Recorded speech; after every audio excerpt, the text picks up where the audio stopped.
The Agenda with Steve Paikin is made possible through generous philanthropic contributions from viewers like you. Thank you for supporting TVO's journalism. Tonight, we look at how much press freedom around the world is under attack. Then we'll meet an Israeli and a Palestinian with a message of peace for their troubled region. That's all ahead on The Agenda.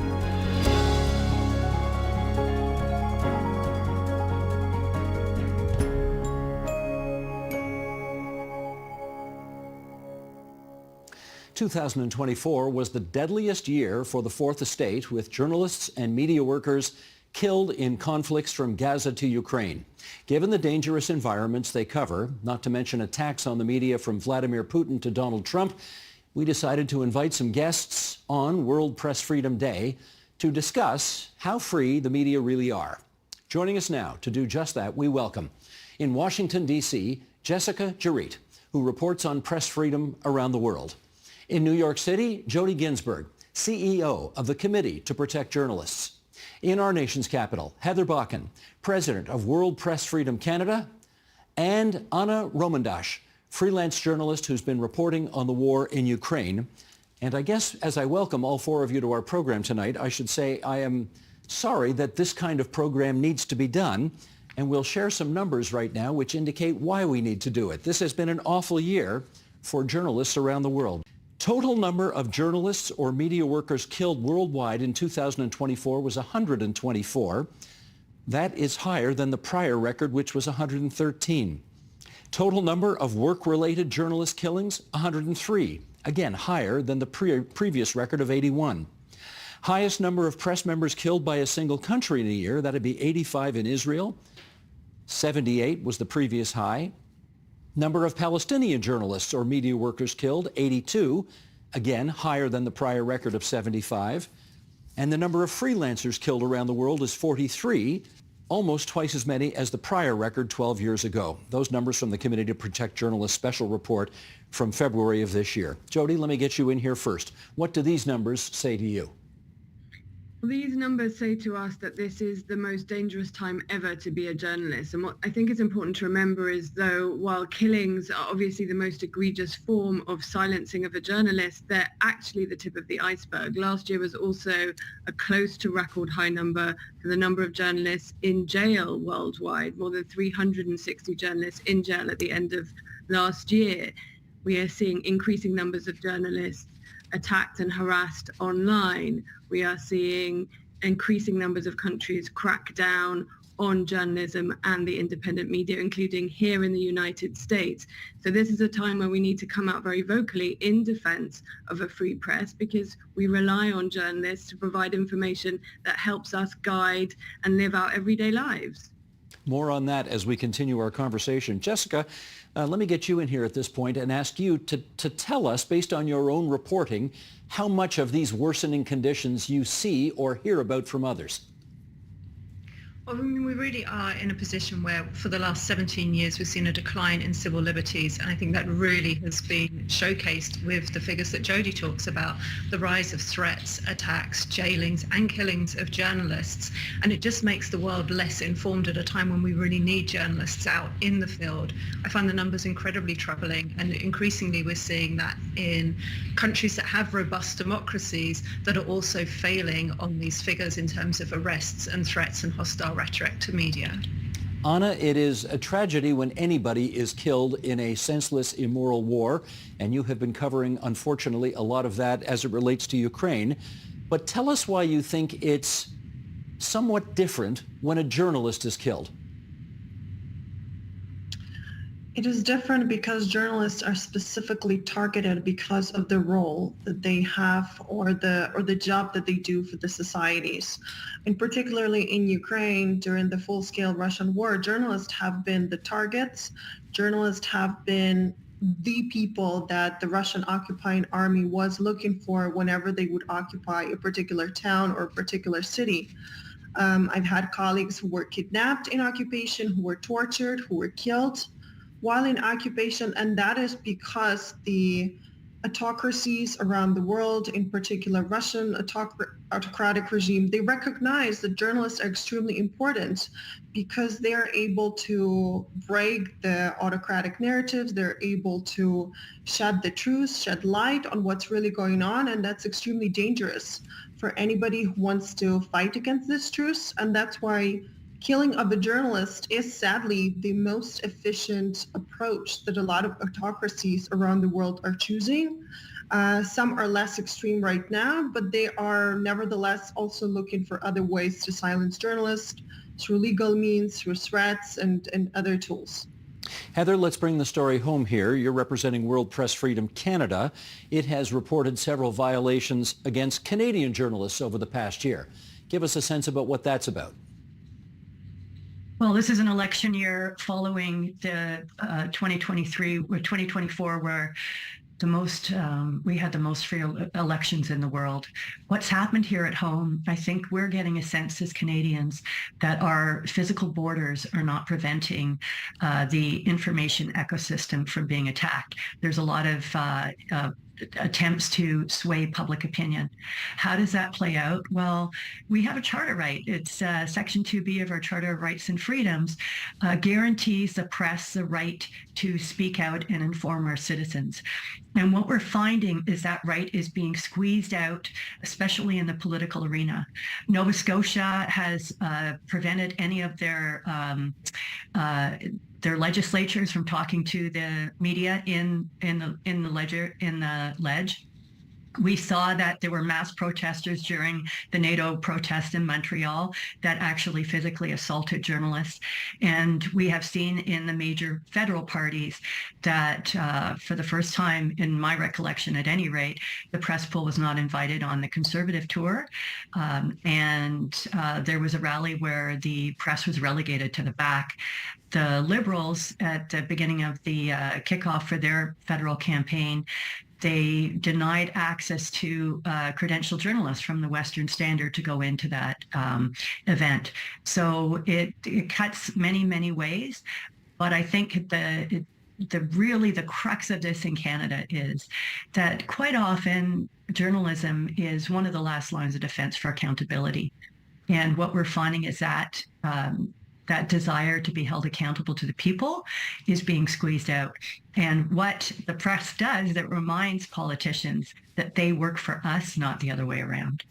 Jody, I well remember, and I'm sure you do too, in years past, that if reporters had to go into a war zone, they might, on their flak jackets, have in big taped or a big sign saying media or TV or something like that, to let people know that they were there to do a job, to witness history and to report on it.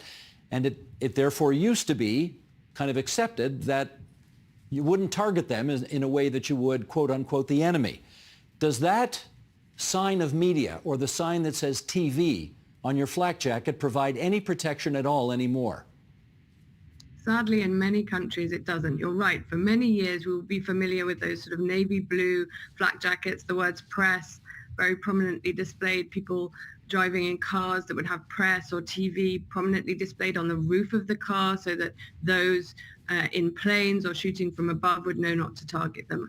Unfortunately, what we are increasingly seeing is that calling yourself a journalist, being known to be a journalist, makes you a target. We've seen that in the Israel-Gaza war, where, as you said, record numbers of journalists, of Gazan journalists, Palestinian journalists have been killed by Israeli forces. In many cases, we believe deliberately, which would be a war crime. It's really important to remember that journalists are civilians. As we heard from Anna, they play an absolutely critical role in bringing information to the world about what's happening in conflicts. It's extraordinarily difficult, obviously, for ordinary people to understand what's happening in something as complicated and dangerous as a war. And journalists play this critical role of providing independent eyewitness information so that others can know what's happening. And in many cases, unfortunately, the wearing of that press vest is an invitation, unfortunately, for journalists to be targeted. And we've particularly seen that in the Israel-Gaza war, but we've also seen it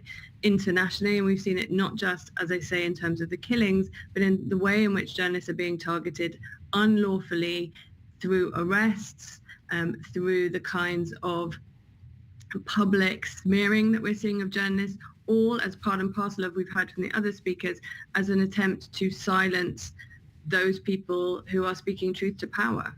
Jessica, I think we've all looked with a certain amount of fascination and deep concern at the nature of the deteriorating relationship between the current American administration and members of the media, particularly in Washington, D.C.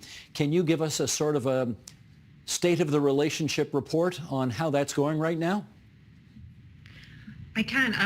I should say up front, I'm joining you today in my personal capacity. I worked for Voice of America, a congressionally funded independent broadcaster that provides journalism to some of the most censored countries in the world, and a White House executive order on March 15th shuttered our entire broadcast, silenced us for the first time in our 83-year history. So I'm currently a named plaintiff in a lawsuit fighting to get our journalists back into the newsroom where we belong. But that really comes amid a broader pushback against media in DC. We've seen the AP barred from the Oval Office and White House events because of viewpoint discrimination over how it chooses to name a body of water, the Gulf of Mexico vs. the Gulf of Mexico, Gulf of Mexico v. Gulf of America. We've seen numerous lawsuits filed against news outlets and journalists who are just perceived as being biased or overly critical of the administration. The Federal Commission complaints setting up investigations, and just last week one of these flagship executive editors stepping down from 60 Minutes, saying that he felt that his ability to work independently like he has in that role for a long time was under threat. Can you just follow up with this? The Associated Press has obviously been around for decades and decades, and it has sort of been kind of, well, I guess regarded as the most, how do I describe this? I mean, the most middle of the road. They report in all of the newspapers of the United States of America and around the world. And, for the first time ever, they've been barred from attending White House briefings. How is that being regarded by the media in Washington, D.C.? It's a huge loss. And we have to remember that the AP, not only is there reporting for itself, but it works as part of the press pool. So they're providing content and real-time updates on what's happening in the executive branch to affiliates and subscribers around the world. And to have a media outlet that, as you say, is so straight down the middle, so independent, and for which pretty much every news outlet, I think, in the West relies on for the style guide and for its sort of editorial guidance, being shuttered out of these events, I think, is incredibly troubling. We're also seeing this at a time when the White House press pool is being reorganized to allow sort of people who don't have as much journalistic integrity into the newsroom, into the White House briefing room. Well, that's a very pleasant way of saying there are a lot of sort of agents provocateurs or out-and-out activists who are now who are pretending to be members of the press, who are essentially getting access to what happens in the White House briefing room. Jody, maybe I could get you to follow up on that. You've got a new report out on the first 100 days of the Trump administration. What can you add to that? Well, as Jessica said, this has been unprecedented in the speed of attack on the press more broadly. One of the things that happened just this Friday was some guidance that had been produced by the Department of Justice that essentially meant that journalists were protected from leak investigations was rescinded. We are fully expecting an explosion, frankly, of leak investigations that could put not just the ability of journalists to report freely under threat, but also put sources at risk. Remember that journalists often rely on individuals who want to blow the whistle on corruption that they see taking place, sometimes at the highest level. And what we are concerned about is that we're going to see many more of these federally mandated leak investigations that will put in huge amounts of pressure on journalists and newsrooms to stop doing their work, to stop exposing corruption and wrongdoing, which is what we rely on journalism for. Anna, let me get you in here to have you tell us about your experiences in trying to cover the war in Ukraine. Give us a sense about the nature of your work and how much more difficult it is to do now than perhaps in previous years. So the Russian full-scale invasion changed our work completely because there's general insecurity around the country for all of the citizens, all of the civilians within Ukraine. But being a journalist, you do feel more of that insecurity because, as was mentioned earlier by my colleagues, having that journalistic quest, being a journalist, you are the target. You are very often somebody that the Russian forces would be specifically trying to kill or trying to get because of what you do, because of what your role is for society. So as a journalist in Ukraine, I've been covering what's going on the front line. I've been also visiting the territories that have been deoccupied and liberated by the Ukrainian army. I've met with many of my colleagues who actually survived occupation. So I've met with some of the journalists in Kherson region who were kidnapped while they were in occupied Kherson, who were tortured, who were in these so-called torture chambers or jails that were temporarily installed by the Russian soldiers during the occupation. And it was specifically because these people were journalists. So when Russians would occupy a territory, they would already have lists of journalists, list of people that they were looking for. And they would torture them and they would try to get information from them. And there are many of my colleagues who were kidnapped or who were already in occupied territories when the full-scale war broke out doing their job. And now they are in jails. There are these mock trials.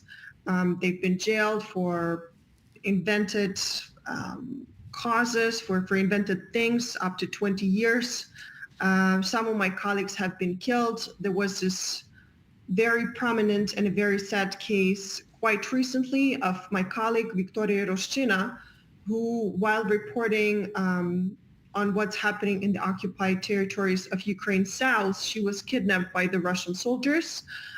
She was sent to the mainland Russia where she was tortured and she was killed there. And only a few weeks ago, Ukraine was able to receive her body, her remains, with severe signs of torture. So this is the reality of many journalists working in Ukraine right now. I talked to a lot of survivors, a lot of people who survived Russian occupation. So there's also a huge psychological toll on journalists because you have to protect yourself. You also have to protect your sources. You talk about very sensitive issues.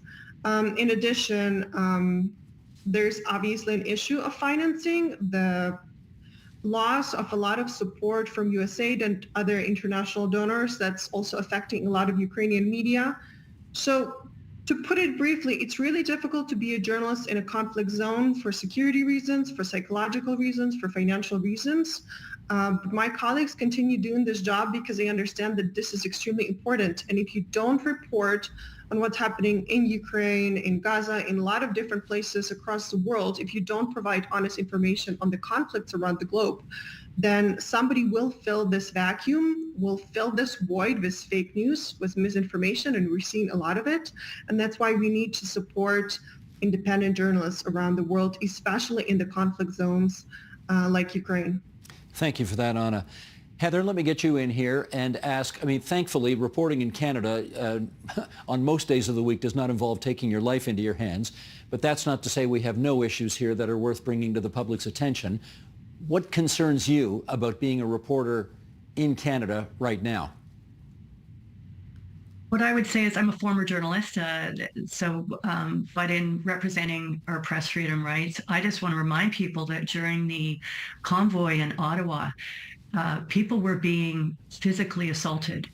That when there's political rhetoric that calls out journalists, the profession itself, and then individuals, it has a chilling effect on reporters. The CBC, our public broadcaster, my understanding is that they had to remove some of the logos off of their vans. So in other words, people who are covering these events as for Canadians can't actually go out and do the job without fear of some kind of retribution. What we saw in our election debate, you were the moderator for that. We had a media organization that had acquired third-party status and came in. Sorry, you weren't on that one, Steve. I guess it was a French one. And they came in and they basically pulled a stunt that did not enable credentialed journalists who have rigorous standards and practices to be able to ask questions to inform opinions. And I would say the other point is when Anna talks about the psychological toll, we're not in an active kinetic conflict zone here, but there is a chilling effect on journalists with the threat of harm, but also there was talk in our election and leading up to it for defunding the CBC. And as Canada's public broadcaster, look, it's not perfect, but to say that it needed to be defunded, it always leaves everybody back-footed. They don't have stable funding. They can't plan ahead. So there's chaos created within that. And when you think about a national broadcaster that is sometimes the only source of news in a local community, it has the most trafficked website in Canada, and they can be held liable for misreporting or making a mistake. So in other words, if you defund that, where are people going to get the news? And that vacuum does get filled. And unfortunately, we're seeing an increasing rate is the independent media organizations. And while we need to have a robust independent media in our country, there are some that are foreign owned, and we're not able to get a line of sight on who exactly owns them, so we don't understand what potential editorial influence they may wield. And increasingly, we're seeing that in local newspapers as well. So when there has been a collapse in the business model of the industry, where has everybody scrambling to figure out how to reach the audiences, a lot of bad actors have moved into places where there are news deserts. And unfortunately, it's really hard for some Canadians to understand what's true and what's not true. And that could have an impact on our democracy. Jody, I'm going to play devil's advocate here and talk about the other side of the coin, which is, I wonder whether there is so much antipathy to media out there because so many people don't trust what we do. And I guess I would like to ask you to speak to the issue of, do we deserve to be as mistrusted by significant segments of the population as we are? I don't think we deserve to be as mistrusted as we are, but I understand why people do. Journalists and media organizations are not perfect, and there have been many, many missteps. I think, for example, about in the UK, where I'm from, the phone hacking scandal. Journalists conducting illegal activity to produce journalism not in the public interest. And that dissuaded a lot of people from journalism. It made them feel that this wasn't the kinds of things that was delivering value. And I think we have not done a good enough job of explaining and defending what we do. I think too often we have sat in ivory towers expecting people to understand that just journalism was good for them and they needed to suck it up, as it were. And I think we need to do a much, much better job of explaining to people how news is gathered, how it is gathered ethically, how different news outlets apply different editorial standards, so that people can understand the difference between news that is independently gathered, can understand the difference, for example, between an Associated Press and perhaps an individual who is purporting to be a journalist but is actually in the pay of a state entity and just delivering propaganda and, frankly, lies. But we need to explain that to people, and we need to talk about the impact that that has. But in terms of trust, I think it's important to remember that people do return to journalism over and over again as a trusted source. We saw that time and again in California in the wildfires that we had recently. People returned to trusted news sources, local radio stations, for up-to-date, accurate information about where the fires were, how to avoid them, what was being done to tackle them. Many places, including in America, still do not have reliable internet access. So we can't simply say, oh, everybody now has the internet, we no longer have radio, because in many places, particularly rural parts of America, for example, and many parts of the world, people rely heavily on local radio providers, for example. So we can, I think, stress those kinds of journalists, those kinds of media organizations to remind people that actually they are relying on news and journalism in all sorts of ways in their everyday lives. They just might not recognize it as such. Jessica, maybe I could get you to speak to the conventional wisdom I hear all the time, which is that legacy media are made up of a bunch of lefties, and that if you're a conservative in my country or yours, you can't take at face value the reporting that you read, see, or hear from legacy media. Speak to that if you would. I think that's a sort of convenient and misconstrued allegation of bias. And to speak to some of the earlier points here, this is particularly why public broadcasters are so important. Voice of America, for instance, we're congressionally mandated to be independent, authoritative and accurate, and we have to uphold those standards. To speak to Jodi's point, I think we need to do a better job of being transparent about how journalism works. Journalism is slow and costly, and it's so much faster to be, to act fast and loose with the facts on social media and spread mis and disinformation. But journalists, we need this credible journalism. We need it to be invested in, because we are, at the end of the day, the public watchdog. We need to be able to hold people accountable.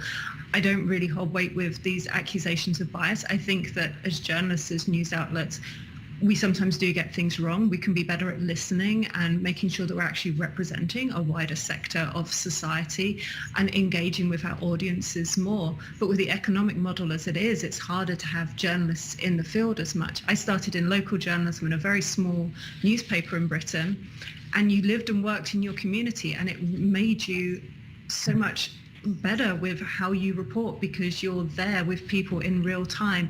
And if we could get back to that, I think would help not only build trust and transparency, but also serve our communities better. We talk about all of these small areas or communities that are becoming news deserts now because there's no local media there representing them and being their very visible advocate anymore. Yeah, Heather, what are the prospects for those areas of Canada? And sadly, there are too many of them, which have become news deserts. They no longer have a daily newspaper. They no longer have a daily television, a regular homegrown television service. What happens to them as we think about Press Freedom Day? I think we have to change the way we approach journalism and media and how we think about getting the people in there. I think Jessica made an excellent point about it's not that journalists are biased, but with a concentration of news gathering in the urban centers and a centralization of news gathering and a concentration of ownership, I think the phenomena that we're seeing, and this is one of the root causes we need to address more thoughtfully, and that is who is going into journalism these days. When there's a centralization of news gathering, it means you have to live in a city center, and the city centers in Canada have become unaffordable to most Canadians. If you had more support for local news sources, you can live in a community. It doesn't cost as much to live in smaller communities, so the salary expectations are different. So if you're asking people, would you want to go into journalism? One of the criteria is it going to provide you with an income that helps you with, in terms of affordability crisis, helps you survive. So we have to do a better job at recruiting people into the trade and making sure that they are properly trained to go out into areas. I would love to see some kind of mesh network system with the CBC where they get back to the local communities, because like all politics is local, all news is local. And when they don't have any access to broadband, when they don't have any local news reporting, where are they going to find their news? And I think we need to do a better job of understanding that part, who's going into journalism. And that has to be a more diverse group of people to represent the communities they come from. Back in the day, as you know, when journalism hit the height of its trust, kind of barometer, when you had the Walter Cronkites, the Edward R. Murrows and Peter Jennings, a lot of these guys didn't even finish high school. They lived in the blue-collar communities they were reporting on. So we have to understand that that is a critical part of having a robust journalistic ecosystem in a country. I'm just talking about Canada, as big as Canada. We have to cover coast to coast to coast, and the people who live in those communities are best suited to report on them. Right. Anna, I want to circle back to you and see if I can, well, okay, let me put it this way. I don't mean this to be a melodramatic question, but the reporting that you do and the reporting, for example, that we do here in Canada is dramatically, thankfully, different. But I do wonder whether when you are reporting in Ukraine, do you ever have a day where you're not in fear of your life?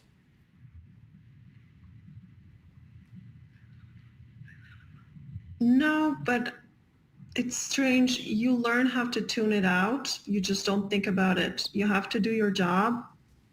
I would say security is relative. There's no such thing as absolute security. I think a lot of my colleagues in Ukraine, we just accepted this reality. We realized that there's nobody to replace us. If we don't do our job, then Russia propagandists will do it for us, which would be way worse. So we take the risks because we know that what we do is extremely important. Okay, I'm going to follow up on that. I mean, you are running the risk of being wounded or killed every day you are on the job covering a war. So why do it?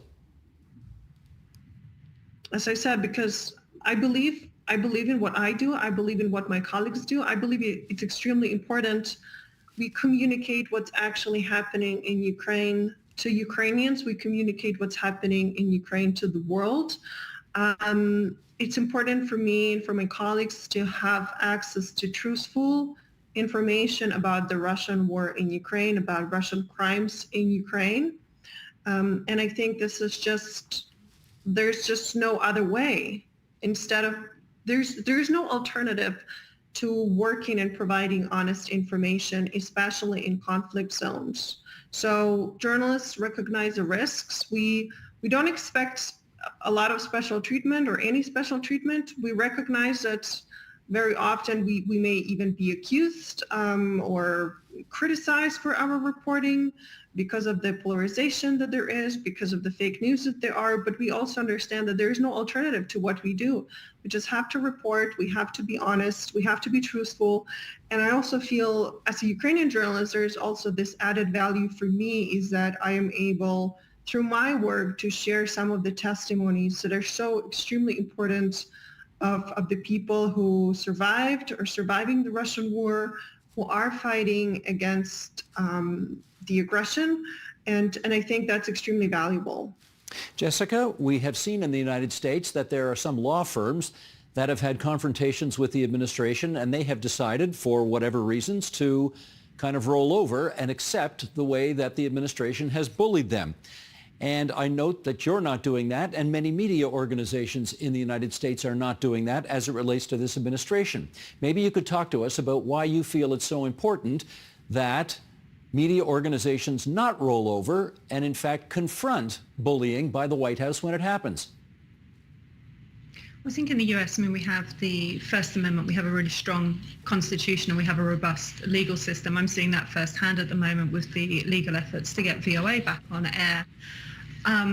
But this isn't a time, I think, covering press freedom for a really long time, you learn a lot of lessons from other journalists in countries that have seen themselves tested with leaders who want to control the message.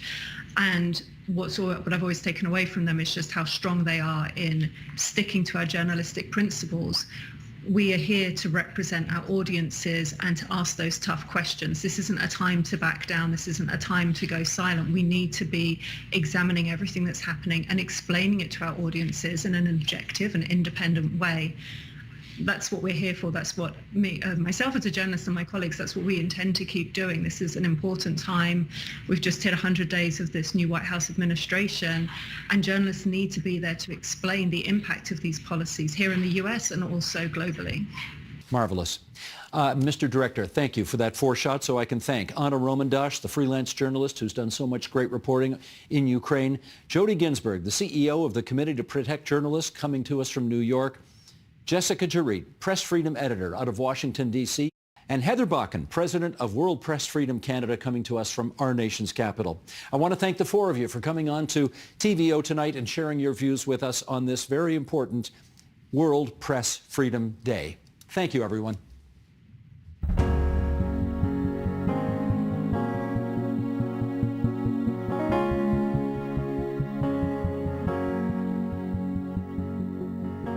It seems nobody ever loses a bet forecasting that things can only get worse in the Middle East. And the last year and a half has been particularly awful. The Hamas attack and hostage-taking in Israel on October 7th, 2023. The ensuing Israeli response, which has killed so many in Gaza. Does it always have to be this way? Well, let me introduce you to two people who say, no, it doesn't. Angela Matar is a Palestinian activist and medical student. Itamar Avneri is an Israeli city councilor for the municipality of Tel Aviv-Yafo. They are both part of a group called Standing Together, which dares to imagine a future that is very different from the past. And we welcome both of you here to TVO and to Toronto and to Canada. Your first time here in Canada, yes? Yes. Okay, we are delighted to meet you both. Let's just find out more about you before we start. Angela, where were you born? I was born north in a village named Abilin. And where is that? That's right 20 minutes from Haifa. You've heard of Haifa? I have. Yeah, it's a Palestinian village, no Jews, only Muslims and Christians. And that's where I grew up my whole life. And is that is within the boundaries of the state of Israel? Yeah, I'm an Israeli citizen. Okay. And you want to be a doctor someday, I gather? Yeah, I'm a medical student in the Hebrew University in Jerusalem. Okay. What kind of doctor do you want to be? What kind of doctor? That's a big question. All my life I thought I want to be a heart surgeon. And then I realized that with time you figure things out, you unfigure things out. And now I'm really into psychology, psychiatrist. Okay, interesting. There's a big question here. How has the Israeli-Palestinian conflict affected how you think about the world? I grew up in a place where, like all Palestinians in Israel, we don't talk about politics. People say, like, stay calm, don't talk politics. This is how we're going to survive the day. And then as I grew up, I started learning about my Palestinian identity. I started learning about the stories from 1948. I started asking questions. Questions like, why don't I learn about Nakba, like the evacuation of the Palestinians from the land? Nakba is catastrophe in Arabic, Catastrophe right? in Arabic. Why don't we learn it in the curriculum? Why do our villages are poor and the Jewish settlements are really rich and growing even more? And then I asked a question that really shook me. Why do I feel like a guest in my own homeland? And that's the struggle that began growing up, that I'm a Palestinian, but I live in Israel. I'm part of the Israeli society. And I was so lucky to be both exposed to Jews, because the first time I encountered them was in the Lebanon War in 2006. And they took care of me and my brothers when no one else did, in a shelter in Haifa. And that's how I grew up, knowing that it was never about Jews versus Palestinians. And also I've learned about the beauty of my own culture and identity and my people. So it helped me be more empathetic and have more room for more than point of view and more than truth, and believe that two truths can be true, and I don't have to give up my own identity in order to embrace my humanity. So I can do both together. Have you lost any family or friends to war? Related to blood, Yes. no, but I lost a lot of my people. And good friends and brothers for my friends, not mine. Understood. Okay, Itamar, where were you born? So I was born in a small kibbutz called Kfar HaChoresh, just outside of Nazareth, actually also in northern Israel. But I ran away from the kibbutz, and now I live in Tel Aviv. You live in Tel Aviv. You're a city councilor. True. In Tel Aviv. What do you do? What does that job entail? So actually it's not a job. I'm a volunteer over there. And what we are trying to do is to build more public housing in Tel Aviv and in Jaffa. It's not very easy, especially from the opposition, but this is what we are trying to do. And we're also trying to bring Jews and Palestinians together also in Tel Aviv and Jaffa. Tel Aviv and Jaffa, it's a big city. And we are trying to build, a more patient society where people can learn the narrative of each other and work together and protect our city from very racist forces in our society. Very racist forces meaning what? Meaning the government, for example, who immediately after October 7, actually on the day of October 7, we had ministers in our government, Itamar Ben-Gvir, Bezalel Smotrich, that told us that the pogrom from Jaffa is on the way. I live in Florentine. Florentine is a southern neighborhood of Tel Aviv, very close to Jaffa. And people thought for sure that their neighbors, our neighbors from Jaffa, are going to kill us. That was, of course, a lie. But people in our government tried to tell us that. And so what we've done since October 7 and also from the city council is to try and bring people together against those forces. How has the Israeli-Palestinian conflict affected the way you think about the world? You know, I grew up with this conflict. So in a way, for me, it's part of the world, right? It's part of the everyday reality. But what I've learned, especially in the last year and a half, but also before when we founded Standing Together almost 10 years ago, I learned it's about people. It's about listen to people. It's about acting and doing stuff together. And it's about the understanding that although we cannot affect the past, we can affect the future, and we have to do something. So if anything, I think this conflict taught me that the world is ours, and we should envision how we want to live in this world and then actually act in order to achieve that. That's what I learned. Mm-hmm. Have you lost any family or friends to Hamas or Palestinian attacks? So I used to live in Be'eri, which is in the Gaza envelope. Many years ago, I worked there. And yeah, I know people who were murdered. I know people who are kidnapped and then murdered. And some of them were remote families. Some of them were people I knew. The answer is yes. Which leads me to the obvious next question, which is, given how much death both of you have seen, and given the reality of your lives in a very unhappy part of the world, how do you not become overwhelmed by the anger that so many of your people feel for his side and so many of your people feel for her side? Why don't you start?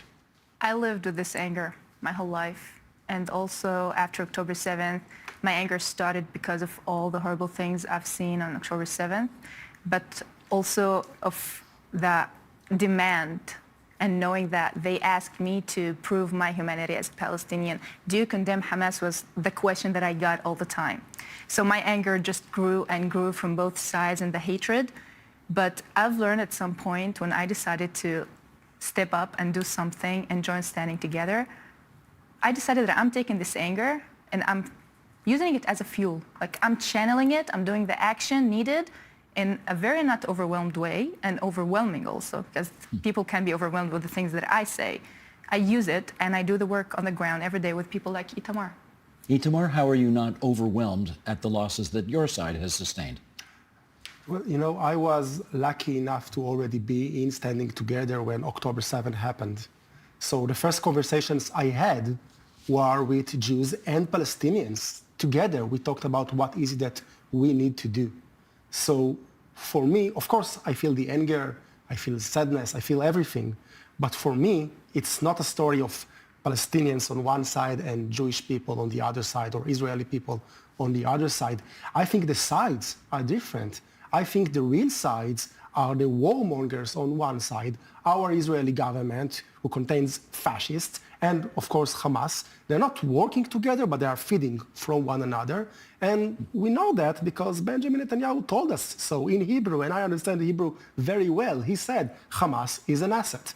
They are on one side, and the other side is the side of the people in Gaza who suffer right now, the people in the West Bank that also suffer, you know, right now in the West Bank, it's the most violent conditions in 20 years or so, and also the people of Israel who have, all of them, everything to benefit from peace. And so we have a shared interest, and this is what makes us one side. And this is also, you know, dealing with my anger. I'm trying to channeling it into political work. So let's talk about that different future that you two envisage. Yeah. How do you think the future can be different from the past? We've always asked ourselves, like, what is peace not? But never asked ourselves, what is peace? Like, I know that I don't want checkpoints. I want liberation for my people. I want security for the Israeli people. How is that different from the past? Everything.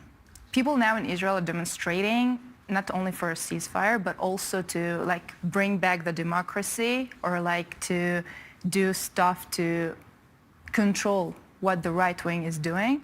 But I'm saying that we are protesting and we are doing the work for a future that was never on this land. Because it was never like really peaceful. It was never secure. It was never a real democracy. At least me as a Palestinian citizen, I've never felt the real democracy in Israel.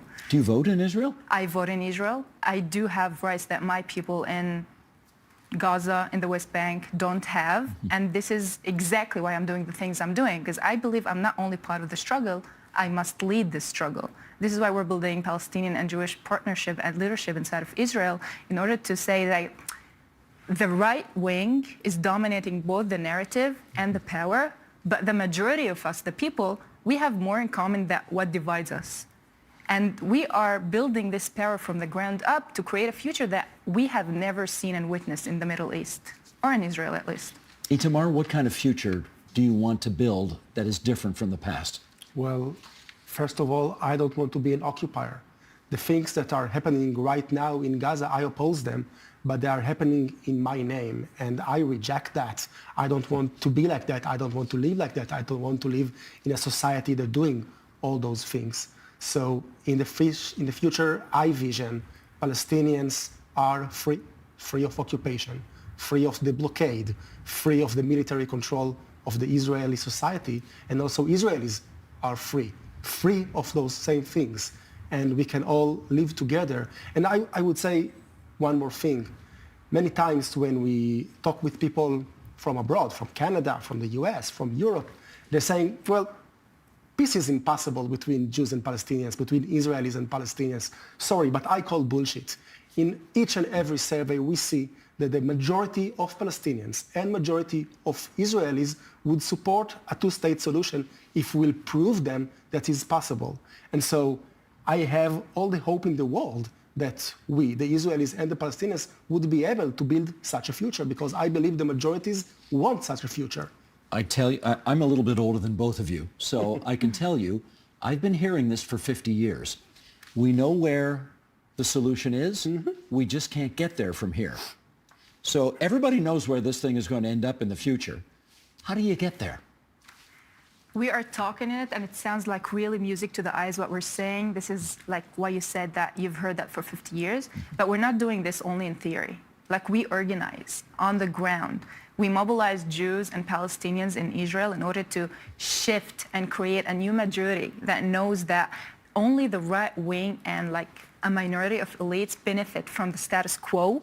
They are dominating the narrative and the power, and we need to shift the political power and the political will inside of Israel by mobilizing people and by showing them that we have shared interests and our futures are intertwined. And this is what we do on the ground every day, every single day. I mean, this is the problem, right, Itamar? The extremists right now control the narrative. Where do you get the more moderate people to rise up and imagine a different future? So first of all, they do rise up. Right now, also in Gaza, we see demonstrations. Those people are extremely brave. And also in Israel, tens of thousands of people, and sometimes even hundreds of thousands of people are marching each and every weekend on the streets against the Netanyahu government and for a ceasefire and a hostage deal. So people do rise up. And I want to say something more. They have all the power right now because they are in the government. One of the reasons they are trying to prolong this war is they know that if the war is ended, also their political future is going to end. They're losing, the Israeli government is losing in each and every survey. And so the people are rising. And as Angela said, I think the most important mission is to build this political power, to organize all those people. And this is what we are trying to do in Standing Together. We not only mobilize people to the streets, we organize them, we build communities. We have 14 chapters across the country and 11 student chapters in universities in Israel in order to build communities that one day would be able to force the Israeli government, no matter which government, to sign a peace agreement with the Palestinian leaders. Now, to the best of my knowledge, you can, as an Israeli citizen, you can protest in the streets of Jerusalem or Tel Aviv or whatever and say, I disagree with my government and I think we should change course. I don't think Hamas allows that. And I have read lots of stories in the papers about how Hamas, if you protest in Gaza against Hamas, they beat you up or they kill you. Are you not concerned about that? Listen, I live in Israel. I know about my protests. I know about my government. I know that I'm not allowed to wear my kufi in my protest. I know that we're not allowed to hold pictures of Palestinian children in our protest. But if you want to ask me what's going on in Gaza and Hamas, that's things that I'm really not sure that I know a lot about it because I don't live there. So my job now is to work in the place that I know I'm familiar with, to stand against my government and do the things we need in order for a peace. Just one. There will, I take no joy in saying this, but I think it's probably true, there will invariably be, at some point in the future, another Hamas attack which will kill Israelis. There will also undoubtedly be another Israeli Defense Forces attack which will kill Palestinians. How do you not get sucked into the constant cycle of violence and hate? Because we woke up every morning, we go into the office of Standing Together, and, I find there Jews and Palestinians who are talking in Hebrew and in Arabic and demanding the same things. And so, the reality right now is horrible. You said that there will be another Israeli attack. There is right now Israeli attacks on Gaza each and every day, and again also in the West Bank. And unfortunately, Hamas is still very strong, and there's a possibility, of course, they will be able to do another attack. But to get stuck and suck into this reality means it just happened again and again and again. I refuse to accept it. So it's very hard sometimes. You sometimes don't really want to get out of bed, but then you know what? Then you remember what's the alternative, and the alternative is exactly the reality that you just portrayed. And that's how we don't get sucked into this reality, because we want to get out of it. It's terrible. We're living it right now. May Angela, I add? Please. I would love to say that Bibi Netanyahu once said, are we always indefinitely live by the sword? And his answer was yes. And that is not a comment, that's a vision. And I'm sure that also Hamas leaders have that same vision, that they want to live by the sword all their lives. They benefit from this continuous wars, this continuous killing, this continuous violence. But I know, and I'm sure as a Palestinian Israeli, that I'm both very, very exposed to the Israeli media. I'm both very exposed to the Palestinian media. I know that the majority of the two peoples are good people. They are good people. And if we're gonna keep talking hypothetically about Hamas is gonna make another attack, okay, Hamas is gonna do another attack, because it's, after all the things that's happening now and happened, Hamas is not an organization. It's an idea. It's growing. Yeah. And someone who has lost all his family today won't hesitate to be part of Hamas 2.0. But I'm saying that the occupation also persists. People are being, as Palestinians, are being also repressed each and every day. And I'm saying, if we're gonna keep believing that this is the only way, we're never gonna go out of this. So we need to build another future by organizing, not by theory. Itamar, what have you learned from her? Oh, so much. First of all, for me as a Jewish Israeli, to see my Palestinian partners fighting for the same future, it's inspiring, because for me, it's less dangerous. I can do many things, I can say many things. Israel is not a full democracy, but there's still democratic spaces in Israel, and I'm not really afraid about myself. But immediately after October 7, hundreds of Palestinians were arrested inside Israel, Israeli citizens, because they spoke about their pain, because they spoke about the children and the innocent people in Gaza who are being bombarded. And to see Angela doing this work, to see other people in Standing Together, Palestinian people fighting for that, well, they taught me that I have to speak up, that would be, that would be a sin for me to give up on hope. And that's what I learned from Angela. And Angela, I'm going to ask you the same thing. What have you learned from him? I've learned a lot. I just need to say that I wasn't an activist my whole life. I am Palestinian, so I was afraid to speak up. I lost my voice accordingly. And then after October 7th, Jews and people like Itamar were there with me when I was called a terror sympathizer for saying that there are Palestinian children in Gaza who are innocent. And they were the ones who helped me find my voice back and speak up. When I spoke up and people showed me that I'm not allowed, they said, keep speaking up, keep doing the work. They were there for me, with me, and they taught me that it's never Jews versus Palestinians. It's like people who believe in peace, liberation, justice, and all kind of equality against those who are a minority, by the way, but we are afraid to say that out loud. People are afraid to say that out loud, who want just wars and occupation and dominance and killing. And they have taught me that through real partnership, everything is possible. Everything is possible, that I have a voice. This is like what matters the most. Your necklace.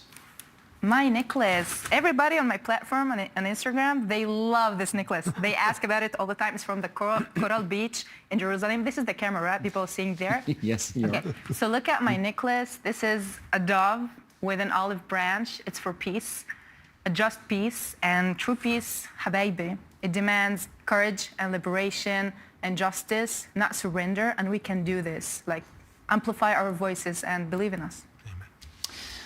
I'm delighted that the two of you are here and made time for us so that you could share your views with our viewers and listeners. And we wish you well. Salam. Salam. Shalom. Thank you very much. Thank you, Steve. Angela Matar and Itamar Avneri. Thank you so much, both of you. Thank you. Thank you very much.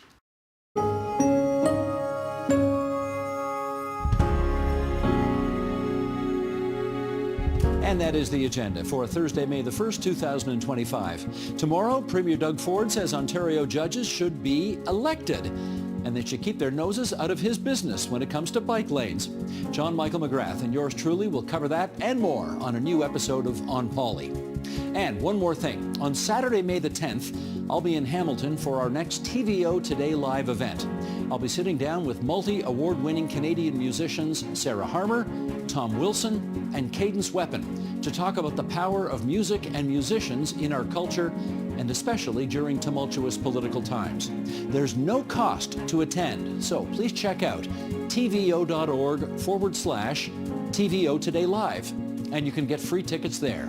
That's Saturday, May 10th, 7 p.m. in the Hammer.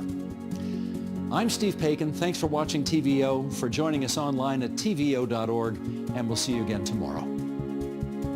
Always looking for more about what's going on at Queen's Park? Nerd Out with Steve Paikin and John Michael McGrath and the On Pauly podcast. Fridays on the agenda, anytime on tvo.org or the podcast platform of your choice.